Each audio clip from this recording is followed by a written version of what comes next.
Hi everyone, welcome to this online edition of the Jerusalem Writers Festival in Mishkenot Sha'ananim. We were very much looking forward to bringing Matthew Weiner over to Jerusalem and spending time together in Tel Aviv, but naturally here we are the Zoom way.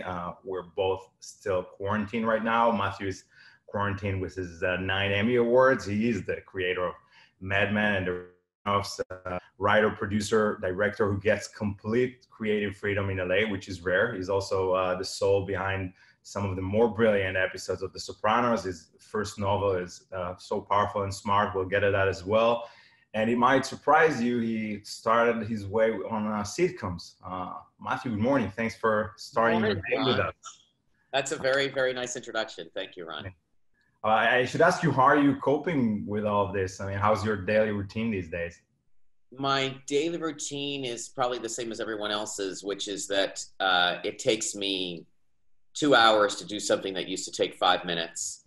I feel I'm not really easily bored, but I am having a lot of trouble concentrating.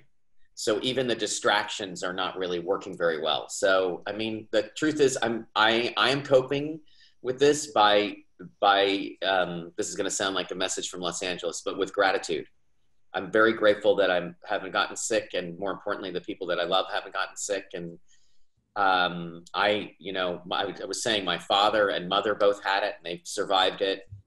So and then Los Angeles is, it's very hard to live in this sense of powerlessness in general. And then we have our government, which we've had problems with for a long time, our federal government in particular. And all of that outrage and all of that frustration. I'm not a news person usually. I've never had to pay this much attention to the news. So that's been bad for me. But for the most part, I've been trying to just keep up any kind of elements of routine, which I'm sure is what you're doing too, which is taking walks, cooking. I really don't communicate with people that much because I have nothing to say. You just are like, very bored. And I worked for quite a bit of it, which I'm not doing right now. So I'm wondering, I mean, how do you think this pandemic is going to affect storytelling and the drama industry, maybe even change us as writers, at least for a while, or change the way audiences seeking to explore things? I don't know.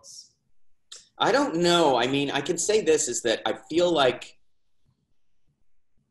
there are times when the audience does drive a lot of what happens, as you know. I mean, you've even been an executive, so you really know, you try to reverse engineer things to give people what they want, and that's kind of a dangerous thing.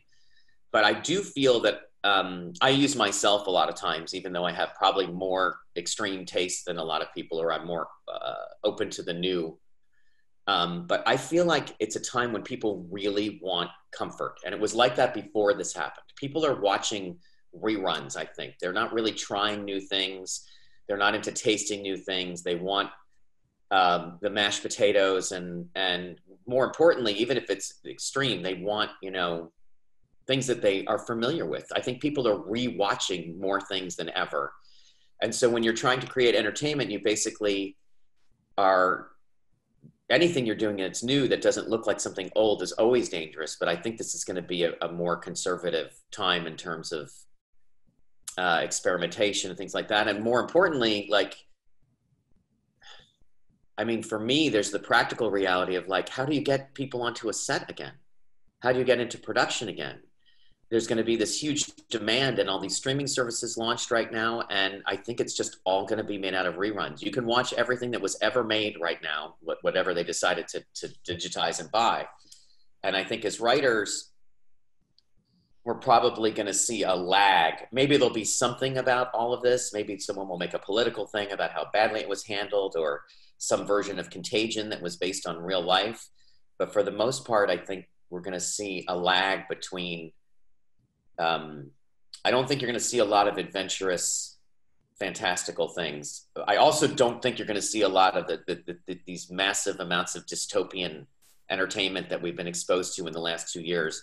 I don't think anybody wants to watch the end of the world again right now.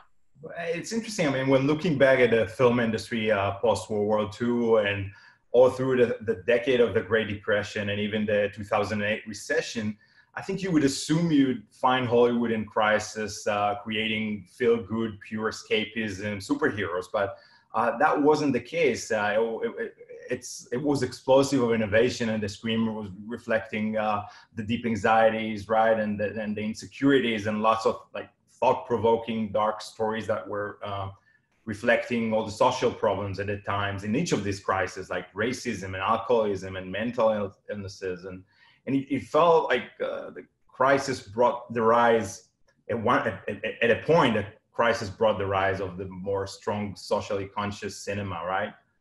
Or yeah, but that I don't know if I agree with that complete. I mean, I think the war did.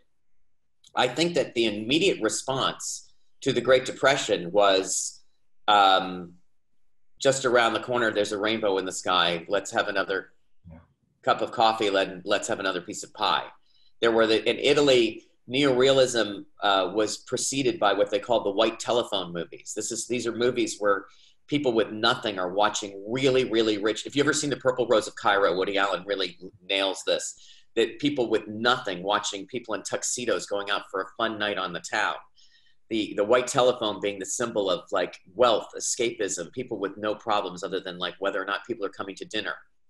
Now, at the time of social unrest, there's the appetites of and I can say, even though Mad Men really took off, we went on the air in 2007. Yeah. So we were on the air, and I remember, and Obama had just gotten elected in 2008 in the midst of this crisis. And I kept thinking, well, there's no irony. There's nothing to talk about. And there was a lot. People were interested in how the politics affects their personal life. Let's put it that way. But I think that the rise of the superheroes and the response to powerlessness and regular people being able to fly and showdowns between good and evil where good always wins and doctors really care about patients and lawyers fight the justice system and win. And that's what's been going on for like the last 15 years. I don't know. I hope that there's been some cloak taken away, but I can't tell, because also the community aspect of entertainment, for better or worse, the mass part of mass media has really disappeared in the last 5 years. Yeah. So I won't even venture to guess what our common experience is when the people I know are watching The Seventh Seal again on Criterion right now because it's all about the plague. And then there's a bunch of people who are watching The Office again, or watching Mad Men again. There's just like a kind of,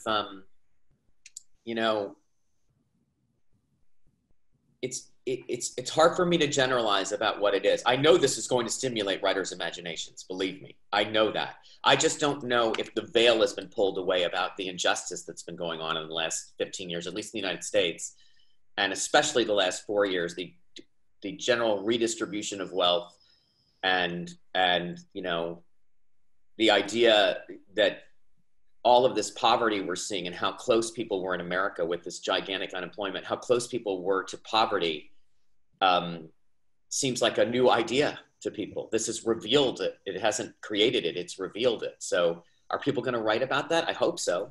And Don Draper is a product of the Great Depression, is a product of the World War II. And I think Mad Men season 6 felt highly political already. It had clouds of war and the standing up for the government and social resistance. And then in the Romanov, which was already in the Trump era, you were dealing not only with identity questions, but with xenophobia and racism and globalization, which is now under threat, right? And I'm curious, did it come from a kind of an urge to say something alongside with the entertainment, or?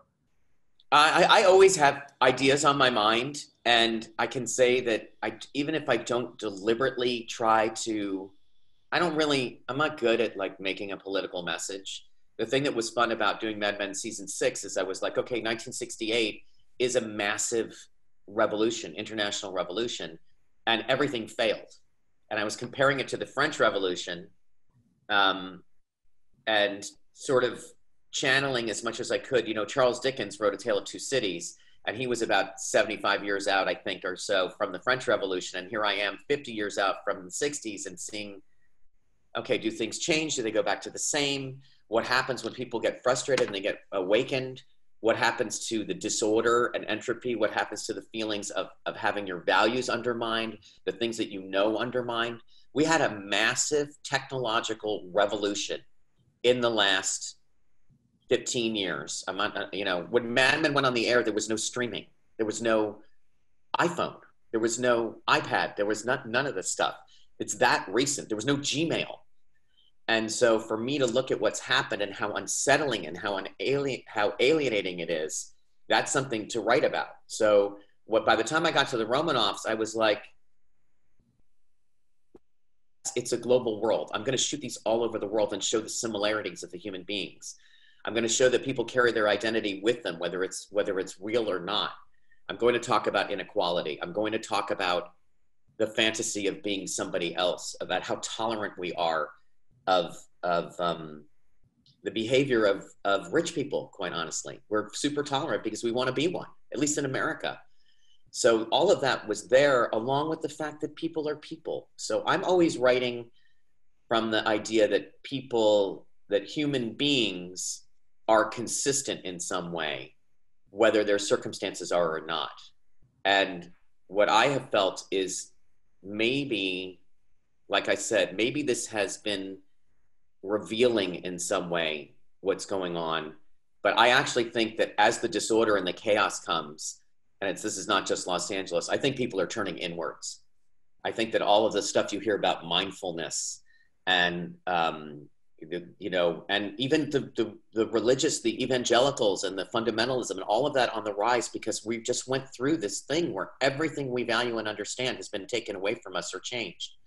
So when that happens, you'd think that we would cling together more than ever, but this particular thing has actually divided us even more. So I don't know if it's going to be, you worked on Euphoria, right?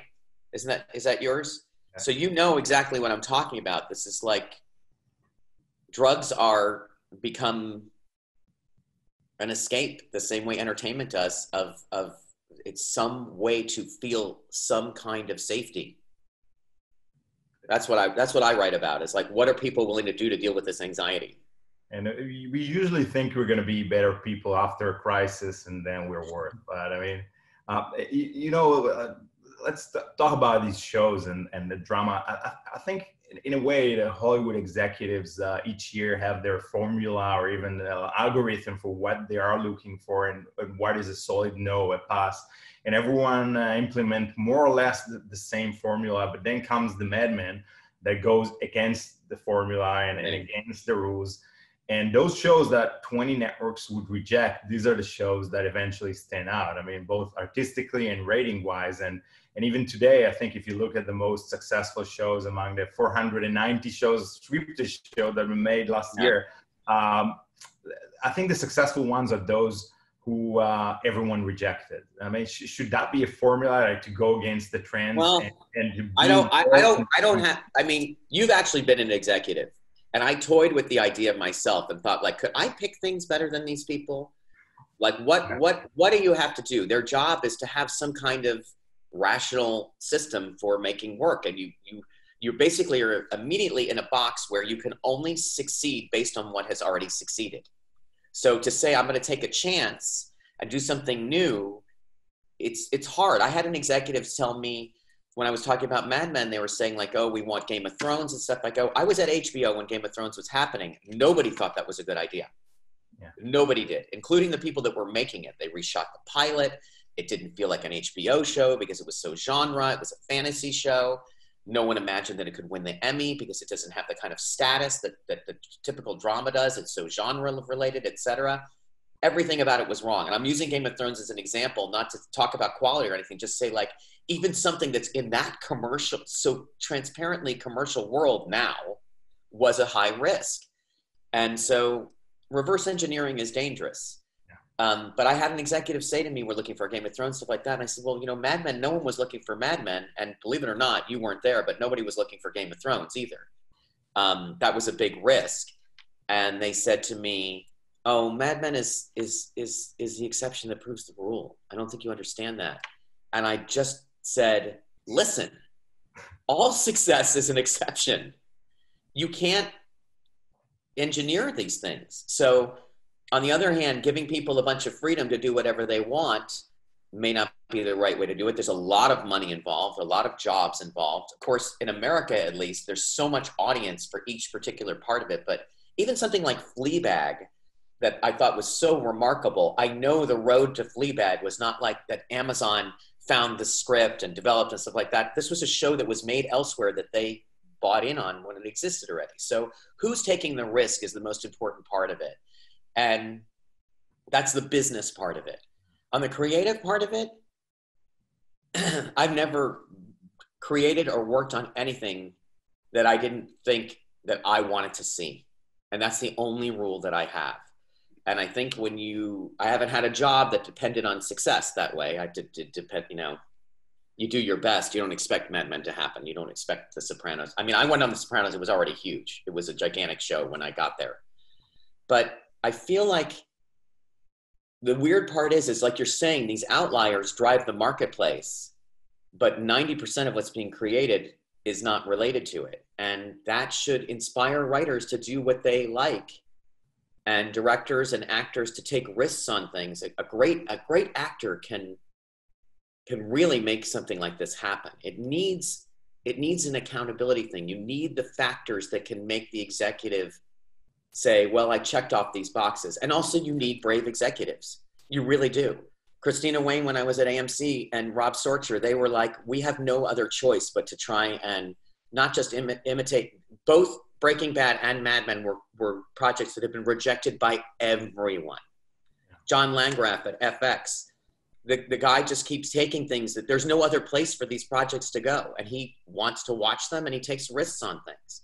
Sometimes the risk turns out to be Ryan Murphy or Donald Glover. You know what I mean? It's I think when you swing for the mass audience and you reverse engineer it, most of the time, unless you control the distribution, unless it's like the movie theater where you have nothing else that you're allowed to see and you really want to go to the movies, you're going to fail. Yeah, man. Euphoria was rejected, I think, by everyone for 6 years.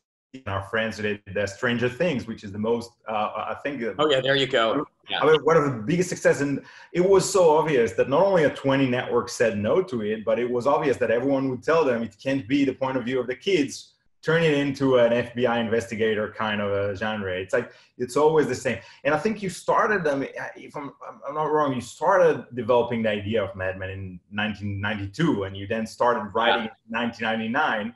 And it premiered 2007, and so it took 7 years to get on the air. But then for like 8 years, it has been your entire life, 92 episodes. And then one day these characters are gone. You're not working out their rage and deep desires and grief anymore. And I mean, the lives of those who are closest to you just sealed. So do you ever miss The Sopranos and Peggy and Don? And how do you deal with that? With loss? You know what? I was very lucky to be able to be in that universe. And what I really miss more than the ability to write in that world is I miss all the people, and I tried to include them in my life since then, all the people that we made the show together. From, I know you think immediately of the actors, but the writers and the crew and these people that were in my life, I tried to bring as many of them as I could to the Romanovs with me. But that world, that family that I talked a lot about on Mad Men, it's in the show. That work family was very important to me, and I really miss that. Do I think of things? I mean, there's something strange about the fact that the show at this point feels kind of separate from me. When I watch the show, and I have watched it recently, I've watched pieces of it very recently because I've been around people who haven't seen it all. And they asked me, and I was like, okay, well, here's an excuse for me to watch it because you don't want to get caught watching your own show. And I start realizing that it's cathartic for me, but not in the way it is for other people, because it's pieces of my life. My children are in the show. My marriage was different then. Where I lived was different. The world was different. And as much as I have the gratitude for having able to done it, I also realized that I wasn't able because of the pressure to appreciate it necessarily. And I do now. I really do. Now, writing wise, it's been strange that it doesn't really guarantee you anything career-wise. It really doesn't. I mean, I was remunerated for it. I got paid to make it. It guaranteed me that by the time it succeeded. But I've heard other people say it, you're competing against yourself in the future. There's a lot of pressure about it. But I don't feel this thing of like, I'll never do that again, which I may never do. I mean, how many times, I remember when I was arguing with them about getting paid when the show had succeeded, and they're like, you know what, your deal is the way it is. You'll get rich on the next one. And I was like, they go, you're being greedy. You'll get rich on the next one. And I remember saying like, greedy is thinking this will happen again. I think that what is the most, and you know this as well, being able to take the experiences of your life and the lives of people around you and put them into entertainment, even if it's completely unconscious, subconscious, whatever, and have it on the air. And to also, by the way, to write scripts that you don't have to sell because the show is moving. You may have to sell it to executives or something and persuade people that it's worth doing every week, although at a certain point they trust you, hopefully. But it's that pure expression is something that I've never taken for granted. And I do miss that. That has really been as risky as it was. And now you see that it was a success and you're like, oh, it must have been so great to know that you realize that like you could lose them at any moment. People are really scrutinizing it in almost an insane way. They don't like the font, but you have an audience, and what is going on in you emotionally is going to be immediately channeled into story.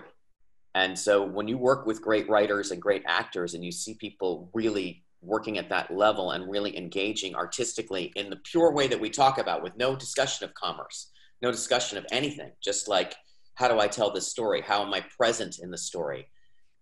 Someone comes in from a bad date, on Monday morning, and we put it into the show. That's not low hanging fruit. That's your fantasy of like, the way the great artists have worked. And it's a huge machine with hundreds of people. So it's kind of miraculous. Yeah. So let's go to the beginning. I mean, you grew up in Baltimore, Jewish family, and I'm curious how this shaped you as a filmmaker. And I never feel comfortable asking that, but I mean, how do you explain the fact that there's so many American Jews that choose this profession of storytelling more than others, I think? Well, there's one thing, which is, for the most part, I think it's threefold. There's many things that I've thought about that have influenced this. One is that you are an outsider and you see a lot. And the fact that you also are white allows you to be an outsider who can speak in a place where a lot of people of color and actual outsiders have been ignored. I don't care if you're, you can say trans, people of color, women, all these people have been excluded from the process, but Jewish males in particular have been allowed to pass in that world. And there was always a saying that it was, for the comedy writers in the 50s, it was, think Yiddish, write British. So there was a sort of like, there was a way in. So, and the outsider's view, when I worked in comedy rooms at the beginning, it was always like half Irish Catholics and half Jews writing jokes. And then all of them had this attitude of like, does anybody notice how insane this place is? And I think the people who are born with more privilege or more belonging, privilege isn't the right word, more ownership of the world, they don't necessarily see what's funny or able to criticize or notice the inconsistencies. That's one part. Then there is something particularly Jewish, I think, which is that we have a culture that really values this. And, I used to joke with David Chase about being Italians and Jews are so similar, and is it the mother or whatever? And I would say, they're not really that similar, because I don't think there's a lot of cultures, maybe Chinese Americans, but where the mother is excited that their kid is a physicist. And being an artist, They want you to run your own business. I'm not saying that Jews aren't motivated by any of these other things, but there's a cultural, at least in my family, I'm second generation. My parents were born here. My grandparents were not born here. By the time my father was the first person to go to college in his family, or not go to college, but he was definitely the first doctor. And my mother's, it was like blue collar to this sort of professional class. My mother's an attorney, went back to school when we were little. And then we were allowed and even encouraged to be artists. And being a writer was like super valued. And it was like, I don't even think it was even the fame or telling the story or anything like that, but there was a lot of role models. I mean, a lot of role models. So all of a sudden you see that this is this is like a place where if you can't own land, you can make jewelry. These are the traditional positions of Jews in these places. And one of them is storytelling. And you see it from very early on, and performing and entertainment. That is a place where we both encourage ourselves and have been encouraged by the culture. So for me, it was, even though my father and mother, no one was in the entertainment business in my family, and it's actually discouraged. We moved to Los Angeles when I was 11, and their worst fear was that any of us would become actors. That was their big thing. Even though they love entertainment and they love actors and they love show business, they really didn't want us involved in it. But they were perfectly okay and extremely supportive of me being a writer, and extremely supportive of me being in show business as soon as I went to graduate school, which is the other major, drive that is in that cultural thing. So I had a lot of support, a lot of role models. I have a father, and mother who were always keeping track of who's Jewish, anybody who's successful, whether they changed their name or not, So that idea of being this tiny fraction of the population, but having your voice heard if you go that way, it was the same as being a doctor, We've taken that profession, Jews all over the world for centuries, even in the greatest crises, they want the Jewish medical knowledge, experience, tradition, whatever. And you can pick it up and move it. And if you lose your job, you can take it to wherever you go, and you can get paid in chickens, and there's all kinds of benefits to it. But being an entertainer is also a big part of that. It really is. And I think it's interesting how in cinema, because you chose television, even before television was, before the golden age of TV drama, but right. It's interesting how in cinema, you might see a Wonder Boy or Wonder Girl filmmaker in their 20s writing their most brilliant piece of art, and in literature as well. Yet on television, the showrunners are mostly getting their position of having their own show, even in their 50s, in their 60s, for the first time. Creating the Sopranos after 30 years of struggling in the industry. And the very rare exceptions would be when it's about a voice of a generation, like Lena Dunham. Then right. She'll get a showrunner mentor by her side at the beginning, or Shonda Rhimes, but the rest start at a very mature age. How do you explain that? That's interesting. That's interesting. Writers get better through the years? I think that's interesting that you say that. I did not find that to be true. I felt like there was still, David Chase valued the fact I was 37 when I started working on The Sopranos, and he liked that I was an adult.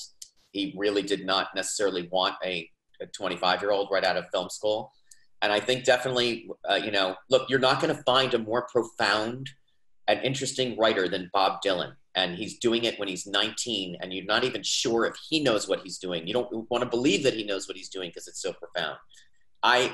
There are prodigies, there are exceptions, but youth is valued in show business. It always is. Those are the people with the money. Those are the people who have the spending money. That's the demographic you want. They drive the marketplace. There's nothing, this okay boomer, there's nothing more. It's crazy that the baby boomers have had so much power and so much to say about it, and yet at the same time, they constantly deny their own taste in favor of trying to find what is the youngest, hippest, coolest thing. And it's something to do with mortality as far as I'm concerned. But I was old for making it when I had my first paying job in the television business when I was 31. And my boss was 1 year older than me.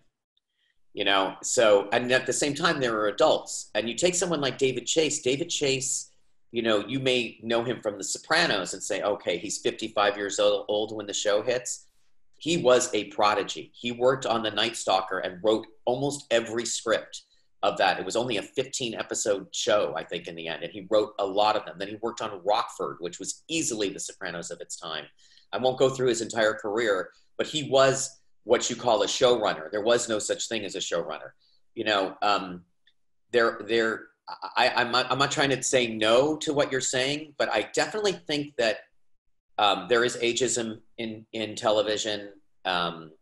There is as much as there is in anything, people want young and new and so forth.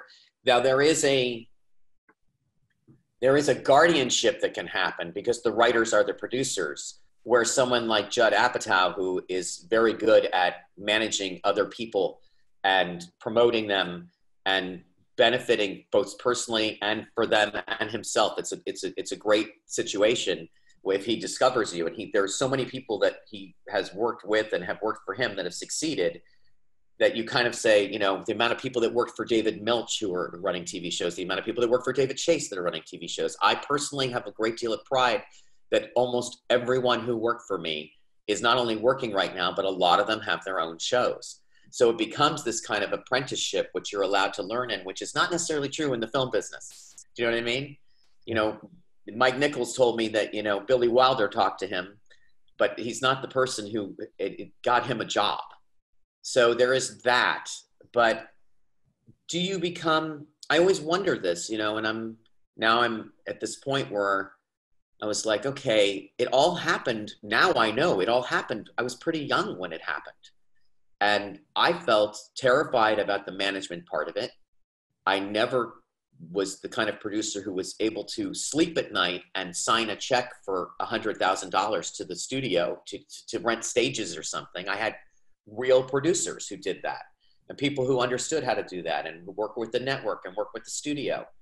So in terms of content, I am always interested in that point where people stop imitating and start having something to say. And as far as I can tell, that can happen at any point in your life. You can wake up and say, like, wait a minute, what am I doing? You know, Vince Gilligan is not an overnight success. Vince Gilligan worked on, you know, the X-Files. He wrote a lot of feature scripts. And one day Vince was like, and you know, he's talked about Ikuru, I think, the Kurosawa movie. He literally was writing Breaking Bad saying, like, I'm going to die one day. What is my legacy? Did I ever tell a story that I really cared about? That's on the one hand, probably not even conscious. On the other hand, saying, like, I want to make this show. That passion and the ability to, you know, get someone like Bryan Cranston in it, who was like, nobody thought would be the right person for that. You know, that kind of passion and realization of what you're trying to say. Sometimes I see it in people who are 25 years old. Sometimes I see it in people who've been working forever and suddenly wake up and say, like, oh my God. And sometimes you don't see it. Somebody's been working forever and they're really smart and they do things the way they do them. And you say, you know, David Chase would give me notes sometimes on The Sopranos and he'd say things like, go deeper. And I was like, what does that mean? I don't know what that means. And I would say that even though I wrote the pilot for Mad Men when I was 35 years old, and it was a response to a very personal situation, it wasn't all, no one can imagine it. You know, I'm not Don Draper, obviously, but no one can imagine that that was really about an existential crisis. Like, I have all this and why am I unhappy? This is the point I'm at in my life. And I did not know that I was capable of telling that story, continuing that story of realizing what the world was like and what was going through my mind, and things like jealousy and infatuation and emotional poverty and mindfulness and whatever you want to say. I didn't know those things were the topics of a TV show, could be a topics of a TV show, until I was actually not just watching The Sopranos, but in the room with David and seeing how much he trusted the what I would call the non-formulaic, non-externalized genre stuff that we were saying that we use to reverse engineer our entertainment. Is that a long, stupid answer? I don't know. I mean, I know it's not stupid, but you understand it? But I know I think no matter what age you are, you should be prepared that you might have your best work ahead of you. The thing is, when it's hard to get your start in this occupation, and it requires a lot of strength, and you might become so bitter in the process, which ruins your ability to enjoy this profession. And also, the interesting thing is that it's writing in a writer's room with a group, which is the TV way of doing things, comes with a lot of misery. And on the other hand, writing a novel, which you've done yes.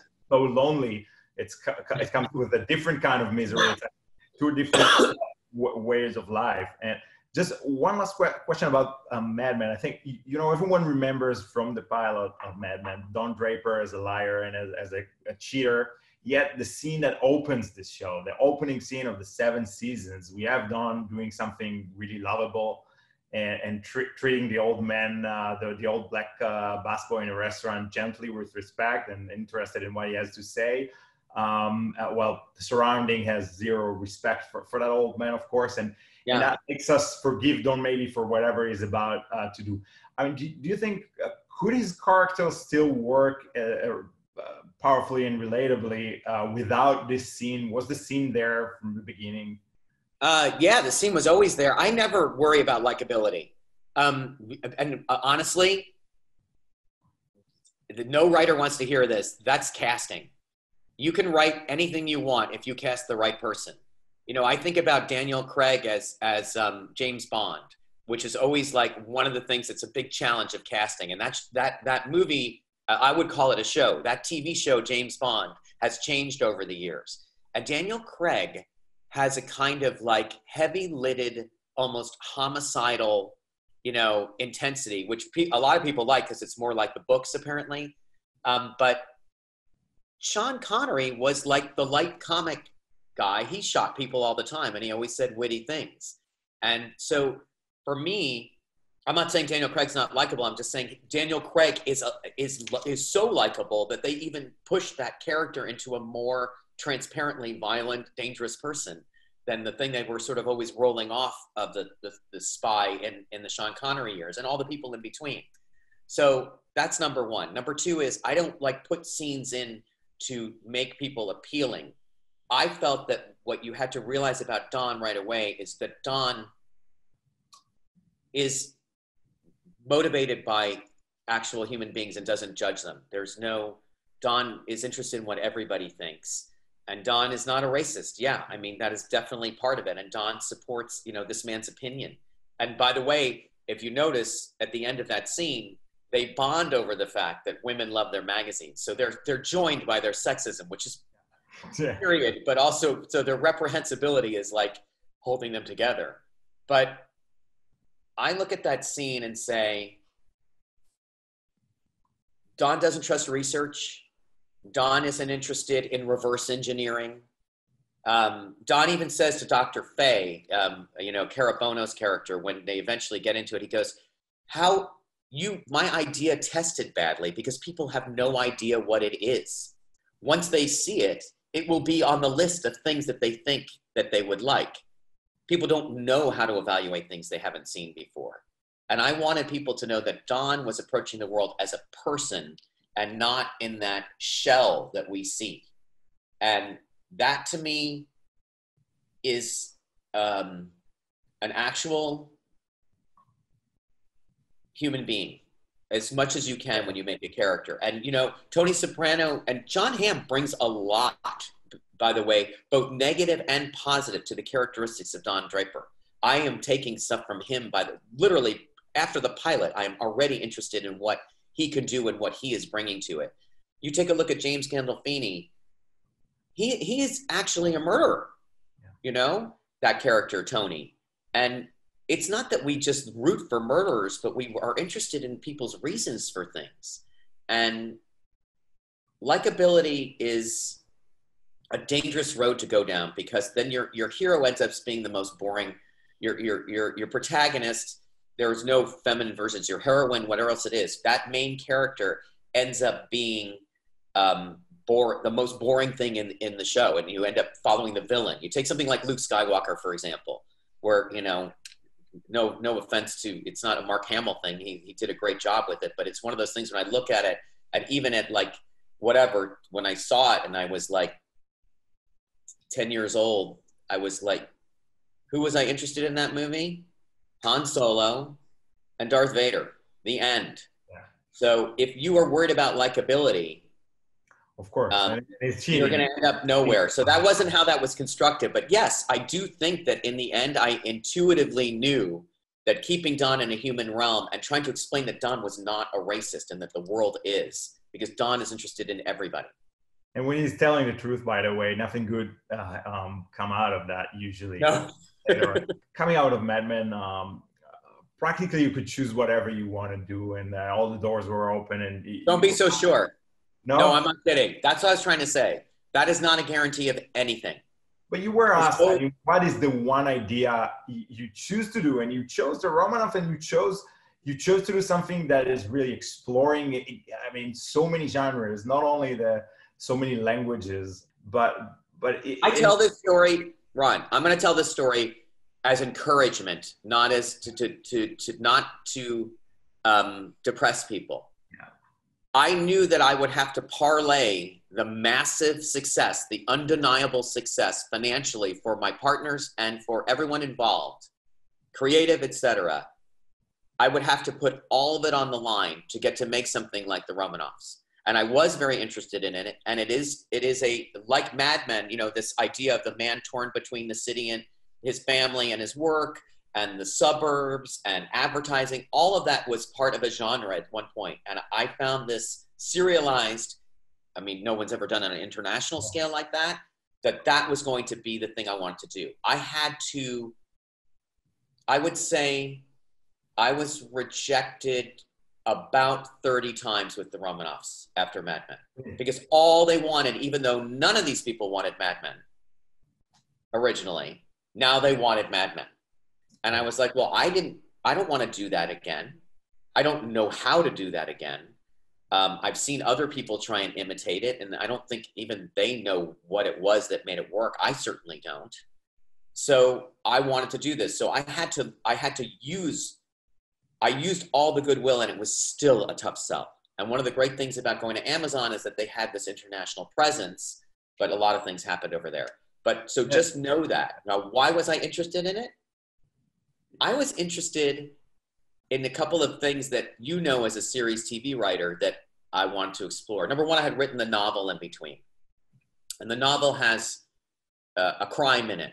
Now, working on The Sopranos, that's not my show, but I know there's no crime in Mad Men. There's almost none. There's one murder in 92 episodes. A lot of death, a lot of sadness, a lot of stakes. There's some suicide, but there's no...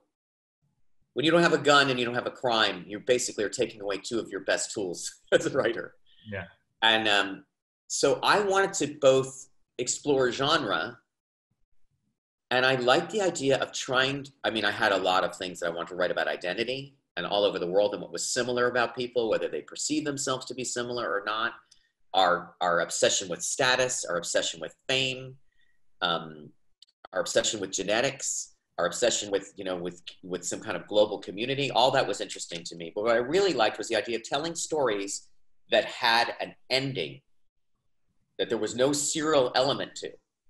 And as you know, like in the movies, although the movies aren't done this way now either, because the movies are TV shows that go on episode to episode. People die and then you find out they're not dead. Like that's TV, but that's episodic. All the movies are like that now.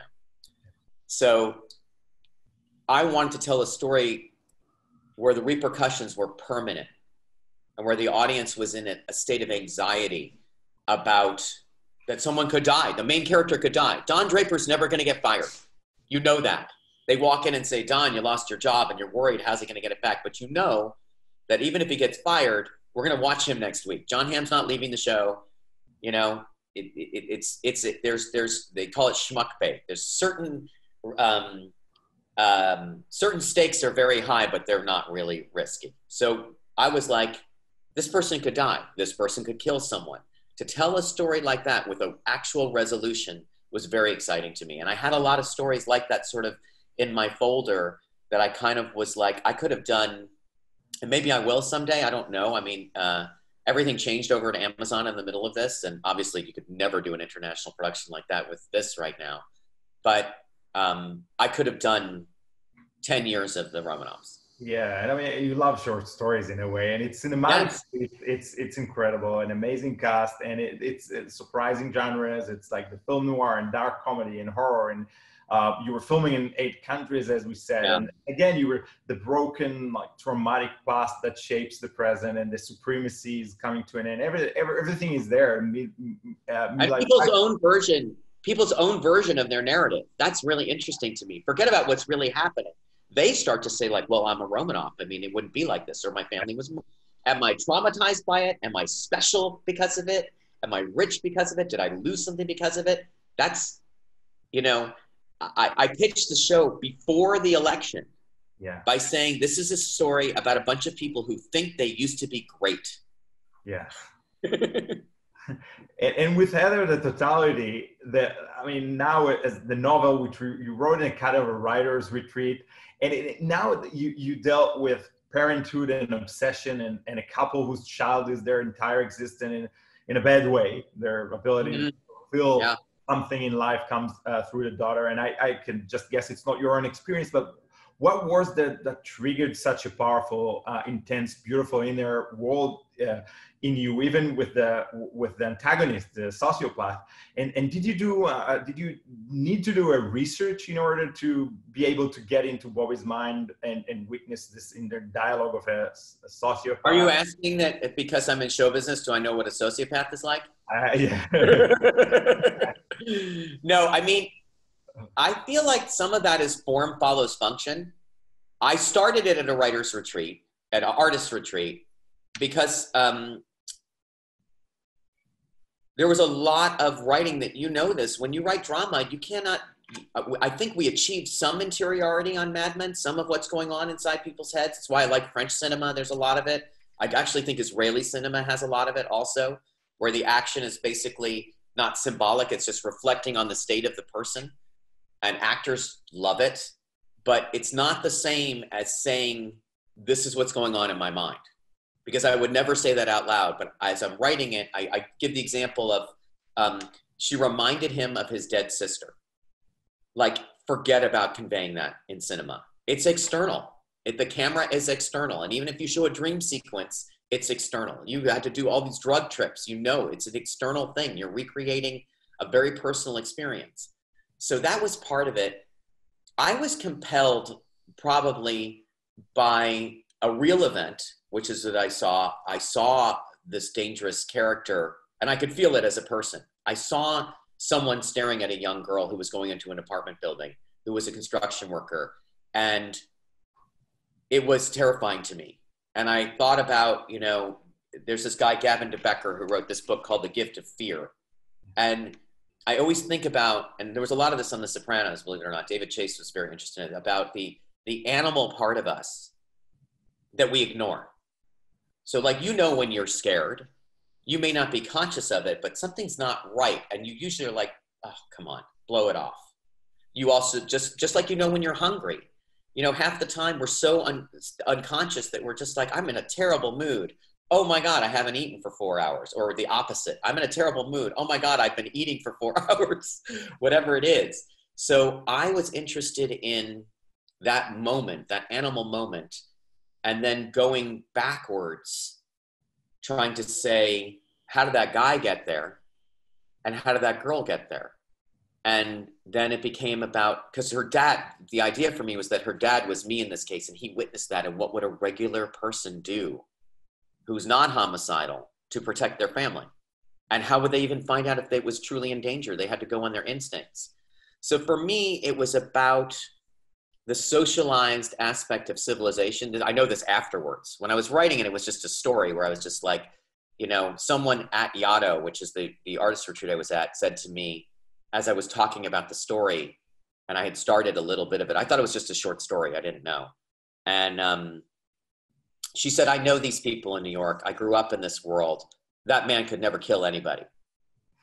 And I thought, I don't agree with that, but she's right. I'm going to have to convince you that he would. What would it take to put that man in that position? Well, he'd have to be a certain kind of person. He'd have to be a person who was always powerless, who has a little bit maybe insecure about his appearance, has to have a certain kind of childhood. And similarly, I felt like the construction worker had to be a certain kind of person, to look at another human being like they were a steak. You know, you've never done that in your life. You trust me. I don't know. And the sociopath part of it, the sociopaths don't really murder that much. I did do a lot of research on it because it's fascinating. And I realized, as we all do, that we're surrounded by a lot of them. And most of them are not homicidal, and they are successful people because they are lacking something that we appreciate, but also holds us back. They don't really have a conscience. They don't have a lot of empathy. It doesn't mean that they don't think everything belongs to them, but they don't go home and obsess about what they should have said in the meeting. They don't write retorts to insults they got. In fact, they don't even get insulted that much. They don't really value other people that much. They can't believe that you have the feelings that they have. So how do you create a person like that? It doesn't mean that they don't have feelings, by the way. They cry, they're emotional. You see Bobby's very sensual in the book. So for me, I wanted to get inside just as a form. I'm going to get to write this from my head. I will also explain this to you. I think you know this. It sounds so obvious. I could not believe, because a script is a blueprint. I could not believe that even a play, when you write a play, a stage play, we've all had to go to school and read stage plays, and you may never see a production of Death of a Salesman or Angels in America. It's not always up, but you can read it and get the experience of the play. When you're writing a screenplay, it is just a blueprint. When you're writing fiction, prose, poetry, the thing you're writing is the thing that people will be seeing. So that was very exciting to me, that I'd have to get an editor, I'd have to get a publisher, I'd have to get all of that done. But whatever I was doing was the way the audience was going to experience it. And even if I was fighting for attention with the TV, or they were sitting on a beach on vacation, they're pretty much reading it at the pace and getting the information as I've dictated. None of that happens in television or film. And you were able to write him with so much empathy, after all, even his voice. That was very impressive, I thought. So we need to wrap up, but I hope to have a chance to bring you over to Jerusalem and Tel Aviv again. I would love to. I just want to thank you so much for doing this, and it's been a pleasure, and stay safe. And I want to thank you for joining us. And Mishkenot Shananim, thanks, Liran Golod and Keren Levit. Hope to see you soon. Absolutely. And I thank you. I just want to say also, I have, I don't know if people are aware of how much conversation there is in Israel, how much debate there is always about the creative. And I'm saying this as someone who has spent more time with Israelis than I have in Israel. And I really value it as not only as our cultural tradition, but also as a creative force that people don't know and you're responsible for a lot of it, the freedom that's given, even in a commercial atmosphere, that so many of our entertainment right now is remakes of Israeli stuff.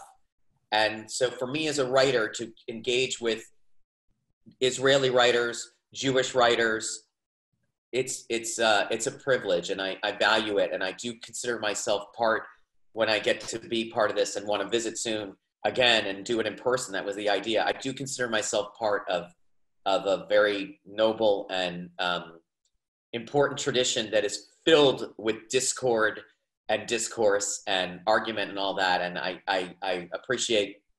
I just want to say that. I want to send my love. That's all. Send my love. I'm grateful for everything. Thanks, Matthew. Hope to see you soon. See you soon. Thank you.